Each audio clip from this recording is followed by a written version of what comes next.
বৃষভ রাশি, বৃষভ লগ্ন, টরাস সাইনের জাতক জাতিকাদের ক্ষেত্রে মঙ্গল এবং শনির সংযোগের ফলস্বরূপ আপনাদের জীবনে ঠিক কী কী প্রভাব পড়তে চলেছে সে বিষয়ে এই ভিডিওটিতে আমরা বিস্তারিত আলোচনা করব। আলোচনাটি অত্যন্ত গুরুত্বপূর্ণ হতে চলেছে, কারণ একটানা প্রায় 40-45টি দিনের আলোচনা। প্রসঙ্গক্রমে 2024-এর 15ই মার্চ শুক্রবার সন্ধ্যা 6:22 মঙ্গল প্রবেশ করে যাবে কোথায়? মঙ্গল প্রবেশ করে যাবে মীন রাশিতে, অর্থাৎ বৃষভ রাশির জাতক জাতিকাদের কর্মস্থান 10th হাউসে। সেখানেই থাকবে মঙ্গল 2024-এর 23শে এপ্রিল মঙ্গলবার সকাল 8:52 পর্যন্ত। এবং মঙ্গল এবং শনির সংযোগও কিন্তু থাকতে চলেছে এই 15ই মার্চ থেকে 23শে এপ্রিল পর্যন্ত। আর মঙ্গল মকর রাশিতে উচ্চস্থ হয়, মকর রাশি ত্যাগ করে তিনি কুম্ভ রাশিতে গমন করছেন, শনির সাথে সংযুক্ত হচ্ছেন। আপনাদের রাশির অধিপতি শুক্র, তিনি কিন্তু মঙ্গলের মিত্র নয়। তাহলে মঙ্গল আপনাদের ক্ষেত্রে কারক গ্রহ নয়, মারক গ্রহ। আশা করি আপনারা স্কিপ না করে পুরোটাই শুনবেন। যদি ভিডিওটির প্রকৃত মর্মার্থ উপলব্ধি করতে চান, যদি কোনো প্রতিকারের প্রয়োজন পড়ে, একদম শেষে যেমন আলোচনায় থাকি তেমনটি তো আছেই। আর এই আলোচনাটি ইন জেনারেল প্রেডিকশন হতে চলেছে। আপনারা যদি চান তাহলে আপনাদের ব্যক্তিগত জন্মছক এনি টাইম আমাদের দ্বারাই পর্যালোচনা করাতেই পারেন। তার জন্য স্ক্রিনে আমরা নাম্বার দিয়ে দেব। তো চলুন কথা না বাড়িয়ে আলোচনায় প্রবেশ করা যাক। বৃষভ রাশি, বৃষভ লগ্ন, টরাস সাইনের জাতক জাতিকারা কালপুরুষের রাশিচক্র অনুযায়ী আপনারা দ্বিতীয়তম রাশির আন্ডারে পড়েন। আপনাদের রাশির অধিপতি শুক্র, আর শুক্রের সাথে শনির সম্পর্ক মাধুর্যতাপূর্ণ হলেও মঙ্গলের সম্পর্ক কিন্তু ততটাও মধুর নয়। সুতরাং মঙ্গল আপনাদের ক্ষেত্রে কারক গ্রহ না হয়ে মারক গ্রহই হলো। আর মঙ্গল কিন্তু আপনাদের দ্বাদশ ভাব অর্থাৎ 12th হাউস, ব্যয়ের ভাব, মোক্ষের ভাবের অধিপতি। এছাড়াও মঙ্গল আপনাদের দাম্পত্য ভাবের অধিপতি, অর্থাৎ আপনাদের পার্টনারশিপ, কোর্ট কেস, বিজনেস, দাম্পত্য ভাব, ম্যারেজের হাউসের অধিপতি মঙ্গল। তাহলে মঙ্গল আপনাদের কিন্তু দ্বাদশ ভাব এবং সপ্তম ভাবের অধিপতি। আর এই মঙ্গল আমরা জানি আমাদের রক্তের ব্যাপারটা দেখে। ব্লাড ওরিয়েন্টেড সেক্টর মঙ্গলের আন্ডারে আইটি ইন্ডাস্ট্রি বা আর্মি, পুলিশ, ডিফেন্স, এমনকি আমাদের automobile industry to some extent, এবং রিয়েল এস্টেটেও কিছুটা, জমিবাড়ি কেনাবেচার ক্ষেত্রেও, স্পোর্টস ইন্ডাস্ট্রি, খেলাধুলোর জগৎ, সেলসের ডিপার্টমেন্ট, মেডিকেল ফিল্ড বা নেটওয়ার্কিং, মার্কেটিং, এসবই কিন্তু মঙ্গলের আন্ডারেই পড়ে। যাদের high blood pressure, low blood প্রেশারের মতো প্রবলেম আছে, শরীরে হিমোগ্লোবিন কম, সেটি মঙ্গলের কারণেই হয়ে থাকে। তাহলে বুঝতে হবে আপনার জন্মছক বা ন্যাটাল চার্টে মঙ্গল দুর্বল আছে। তবে এখানে আমরা যে আলোচনাটি করব, ধরে নেব যে মঙ্গল আপনার জন্মছকে মজবুত পজিশনে থাকলে আপনারা কী ফল পাবেন। আর মঙ্গল সংযুক্ত হচ্ছেন শনির সাথে। 2024 সাল শনিদেবের বছর। আর আপনারা জানেন শনিদেব কর্মফলদাতা, ন্যায়াধীশ, দণ্ডাধিকারী, গ্রহদের রাজা তিনি, গ্রহরাজ।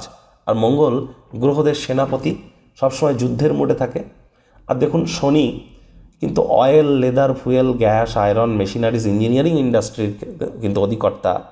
এই ধরনের ডিপার্টমেন্টগুলি কিন্তু শনি দেখে থাকেন।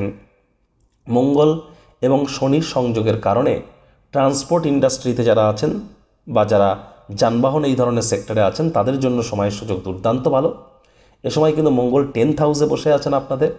আর 10th হাউস মানেই কিন্তু মকরের ঘর, যদিও এটি আপনাদের ক্ষেত্রে কুম্ভের ঘর। তৎসত্ত্বেও কিন্তু আপনাদের বলবো এ সময় কিন্তু অবশ্যই মঙ্গল শনির সংযোগের কারণে কেরিয়ারে একটা বুস্ট আপনারা অনুভব করতে পারেন। কারণ শনি কিন্তু আপনার কেন্দ্রীয় স্থানের অধিপতি স্বগৃহে বিরাজমান হয়ে শশ নামক একটি পঞ্চমহাপুরুষ যোগ তৈরি করে বসে আছেন। তাহলে অবশ্যই কেরিয়ারে একটা বুস্ট আপনারা পাবেন। রাজনৈতিক ক্ষেত্রেও কিন্তু আপনাদের নতুন পদমর্যাদা বৃদ্ধি পেতে পারে। এ সময় আধ্যাত্মিক চিন্তন চেতনাও বৃদ্ধি পাবে। আপনাদের মধ্যে অনেকেরই কিন্তু বিদেশ যাত্রার যোগ পরিলক্ষিত হচ্ছে। এমএনসি কোম্পানি, মাল্টিন্যাশনাল কোম্পানিতে চাকরি পেতে পারেন। খরচ আগের থেকে হলেও কিছুটা হলেও নিয়ন্ত্রণে আসবে এবার। এ সময় অবিবাহিতদের বিবাহের যোগও থাকছে। আদালত বা কোর্টে যদি কোনো কেস পেন্ডিং থেকে থাকে, কোর্ট বা আদালত আপনাদের পক্ষেই সিদ্ধান্ত বা রায় প্রদান করতে পারে। মঙ্গল শনি উভয়েরই কিন্তু পূর্ণ দৃষ্টি, সপ্তম দৃষ্টি থাকবে আপনাদের কোথায়? 4th হাউসে। 4th হাউসের অধিপতি হচ্ছেন সূর্য। এখানে কিন্তু মঙ্গল উচ্ছ্বস্ত হয়ে গেল। তাহলে নতুন জমি, বাড়ি, গাড়ি যদি আপনারা ক্রয় করতে চান বা পুরনো জমি, বাড়ি, গাড়ি যদি আপনারা বিক্রয় করতে চান, সময়টি কিন্তু আপনাদের ফেভারেই থাকতে চলেছে। তবে এ সময় আপনার মায়ের সাথে আপনাদের সম্পর্কের দিকে অতিরিক্ত নজর দিতে হবে। মায়ের শরীর স্বাস্থ্যের দিকেও নজর দিতে হবে। শ্বশুরমশাইয়ের সাথেও সম্পর্ককে উন্নত করতে হবে। রক্ত, হৃৎপিণ্ড, বুক, ফুসফুস ওরিয়েন্টেড কোনো সমস্যা যদি দেখা দেয়, ইমিডিয়েট চিকিৎসকের পরামর্শ নিন। নিজে থেকে মেডিসিন কিনে যেন খেতে যাবেন না, মেডিসিনের উপরে নির্ভরশীলতা কিন্তু বেড়ে যেতে পারে। আবার মঙ্গলদেবের তিনটি দৃষ্টি আছে, চতুর্থ, সপ্তম এবং অষ্টম দৃষ্টি। মঙ্গলদেবের সপ্তম দৃষ্টি নিয়ে তো আলোচনা করলাম। মঙ্গলদেবের চতুর্থ দৃষ্টি পড়বে কোথায়? আপনাদের ফার্স্ট হাউসে, আপনাদের রাশিতে বা লগ্নে। তাহলে কি বলবো আমি আপনাদের? দেখুন, এই সময় কিন্তু খুব ভাবনা চিন্তা করে কথাবার্তা বলতে হবে। হুটহাট করে রেগে যেতে পারেন। রাগ কিন্তু স্বল্প পাগলামির একটি রূপান্তর মাত্র। রাগের মাথায় যাই সিদ্ধান্ত গ্রহণ করবেন না কেন, সেটি আপনাদেরকে অবদমিত করবে। শনির বছর ধীর গতিতে চলুন। আর আপনারা চঞ্চল, তাড়াহুড়ো করে কাজ করতে চান, ইমিডিয়েট করতে চান, তাহলে কিন্তু আপনাদের এখন কিন্তু ক্ষতি হয়ে যেতে পারে। আপনি এমনটি না হলেও এই সময় আপনার মধ্যে চঞ্চলতার মাত্রা বৃদ্ধি পেতে পারে। চঞ্চলতাকে কন্ট্রোলে রাখুন, ধৈর্য ধরে এগিয়ে যান, তাড়াহুড়ো করে কোনো সিদ্ধান্ত নেবেন না। তাহলে দেখবেন আপনাদের কিন্তু শরীর স্বাস্থ্যের অবনতি হতে পারে, বদনামের ভাগীদারি হতে পারেন। ভাগ্য হয়তো আপনাদেরকে ততটাও সঙ্গ দিয়ে উঠতে পারবে না। আবার মঙ্গল এবং শনি দুজন যেহেতু আপনাদের বসে আছে 10th হাউসে, কিন্তু সেখানে 11 লেখা, আর বৃহস্পতি বসে আছে আপনাদের 12th হাউসে যেখানে 1 লেখা, তাহলে তৃতীয় একাদশতম যোগ কিন্তু এখানে তৈরি হলো, 11 তৃতীয়ের যোগ তৈরি হলো। এর ফলস্বরূপ কিন্তু আপনারা অবশ্যই এমএনসি কোম্পানিতে যারা চাকরি করেন তাদের প্রমোশন, পদোন্নতি, স্যালারি ইনক্রিমেন্ট কিন্তু হতেই পারে। মঙ্গল তার অষ্টম দৃষ্টি অর্থাৎ অন্তিম দৃষ্টি রাখবে কোথায়? আপনাদের 5th হাউসে, যেখানে কেতু বসে আছে। আর সেখানকার অধিপতি বুধ জড়ত্ব যোগ তৈরি করে বসে আছে 26 তারিখ পর্যন্ত। যদিও আপনাদের লাভ ভাবে, তৎসত্ত্বেও আপনাদেরকে বলবো এ সময় বাইরের খাদ্য খাবার যত কম খাবেন তত বেটার। 15ই মার্চ থেকে 23শে এপ্রিল পর্যন্ত পেট কিন্তু আপনাদের ভোগাতে পারে। কাঁসার থালায় ভাত খান, কাঁসার থালায় লাঞ্চ করুন, ডিনার করুন, আর তামার গ্লাসে করে জল খান, অত্যন্ত উপকৃত হবেন। পেটের সমস্যার কারণে ইভেন এ সময় কিন্তু আপনাদের হসপিটালাইজও অনেকের ক্ষেত্রে হতে পারে। শরীরে ছোটোখাটো অপারেশনের যোগও কিন্তু দেখা দিচ্ছে। মিনিমাম কোনো একটা মাইনর কিন্তু সার্জারিও অনেকের ক্ষেত্রে হতে পারে। আপনার সন্তান সন্ততির তরফ থেকে কোনো না কোনো মনোবেদনা বা মনোকষ্ট কিন্তু আপনারা পেতেই পারেন। তাদের শরীর স্বাস্থ্যের দিকেও আপনাদেরকে নজর দিতে হবে। এ সময় কিন্তু শিক্ষা জীবনে, পড়াশোনায় মনোনিবেশ করতে একটু ব্যাঘাত আপনারা অনুভব করতে পারেন। আর এ সময় আপনাদের প্রেমের জীবনে একাধিক বাধা বিপত্তি আসতে পারে। অনেকের ক্ষেত্রে কিন্তু এ সময় প্রেমে ব্রেকআপের মতো ঘটনাও ঘটে যেতে পারে। মাত্রা অতিরিক্ত সন্দেহবাতিক হওয়া, মাত্রা অতিরিক্ত মাথা গরম করা, ধৈর্য না ধরার মতো ক্ষমতা আপনাদের প্রেমের জীবনকে বিপর্যস্ত করতে পারে। নতুন করে কোনো সম্পর্কে পড়াটা ঠিক হবে না। এ সময় মহিলা যারা আছেন তাদের স্বামীর দিকে অত্যন্ত নজর দিন। আপনার স্বামী এ সময় কিন্তু কোনো ভুল ডিসিশান নিতে পারে, যে ইন ফিউচার আপনাদের পারিবারিক জীবনকে ক্ষতিগ্রস্ত করতে পারে। তাই বর্তমানে স্বামী স্ত্রী আপনাদের সম্পর্কের মাধুর্যতা অবশ্যই বৃদ্ধি পাবে। এ নিয়ে অতটাও টেনশন নেওয়ার কোনো প্রয়োজন নেই।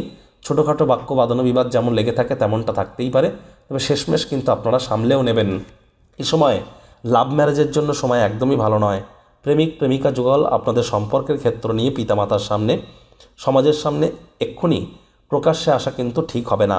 আর একটু ওয়েট করে যাওয়া উচিত, অন্তত 23শে এপ্রিল পর্যন্ত।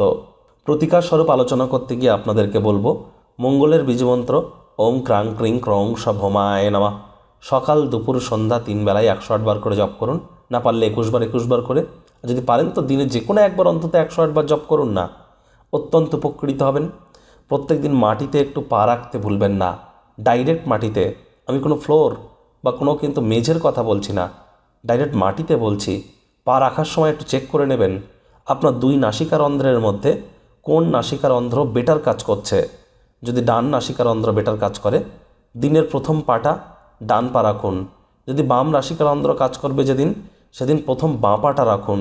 সরোদয়ের টেকনিক মেনে চলুন। সময়টিতে আপনারা দুর্দান্ত সময় সুযোগের সদ্ব্যবহার করতে পারবেন। হনুমানজির নাম জপ ধ্যান আরাধনা করুন। হনুমান মন্দিরে গিয়ে অন্তত একদিন নিজের নামগোত্র ধরে পুজো দিন। হনুমানজির উদ্দেশ্যে আপনারা একটি চামেলির তেলের প্রদীপ জ্বালাতে পারেন, সেখানেও উপকৃত হবেন। তো বন্ধুরা, ভিডিওটি আপনাদের ঠিক কেমন লাগলো? আপনাদের সুচিন্তিত মতামত আশা করি আপনারা নিচের কমেন্ট বক্সে লিখে জানাবেন। ভিডিওটি ভালো লাগলে একটি লাইক করতে ভুলবেন না। এই আশা রেখে আমি আমার বাণীকে এখানেই বিরাম দিচ্ছি।